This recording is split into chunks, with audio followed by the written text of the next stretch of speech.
Hello everyone, students. Today we will have a discussion on animal tissue. At first we have to know what is tissue.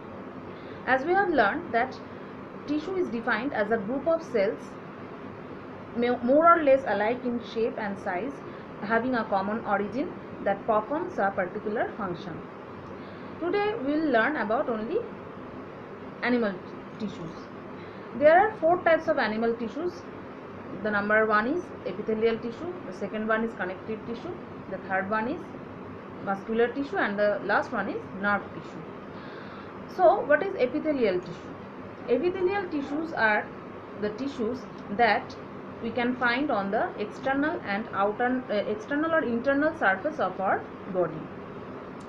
It covers the internal and external organs, and so this type of tissue is located in skin, mouth, blood vessels, lung, alveoli, kidney tubules, etc.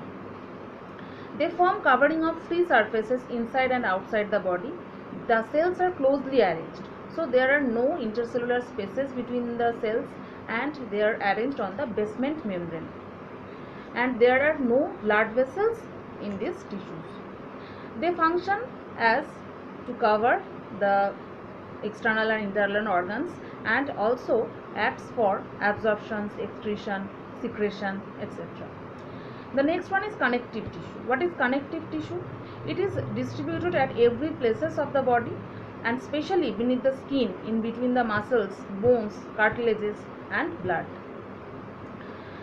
Connective tissues are responsible for binding the organs and tissues of the body, and they also act for to covering the bones and cartilages, takes parts in the formation of blood and lymph as well. Next one is muscular tissue. The muscular tissues are found only in the muscles of the body and usually attached to the bones. Muscular tissues are of 3 types: striated muscles, non-striated muscles, and cardiac muscles.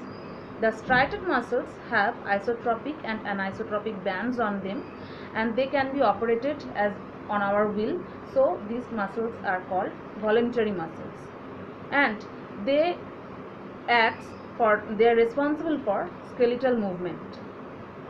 Next one is non-striated muscles. Non-striated muscles do not have any kind of striation, and they are involuntary. Their action is involuntary, and these, as there are no any kind of striation on them, these muscles are called smooth muscles. And the last one is cardiac muscle, that can only be found in the heart, and these muscles are striated but involuntary in action, and they contract automatically and rhythmically. The next one is the nerve tissue. Nerve tissue is responsible for adjustment of body with the external and internal environment, and they consist of mainly 2 parts. Number 1 is neuron, and the number 2 is neuroglia. Neuron consists of 3 parts. Number 1 is cell body, number 2 is dendron, and the third one is axon. What is cell body? The nucleated cytoplasmic projection of the neuron is called cell body.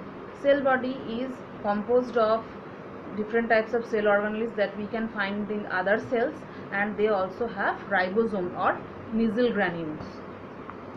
And what is axon? The axon is the long cytoplasmic projection of the neuron that transmits impulse from cell body to other neuron, and these are covered by myelin sheath. And the dendron. What is dendron? Dendron is a short cytoplasmic projection of cell body which receives stimulus from other neuron and send it to the cell body. And what is the function of nerve tissues? The function is it controls the functions of all other systems of the body. So that is all about animal tissue. Hope all of you have understood the concept of animal tissue. Thank you.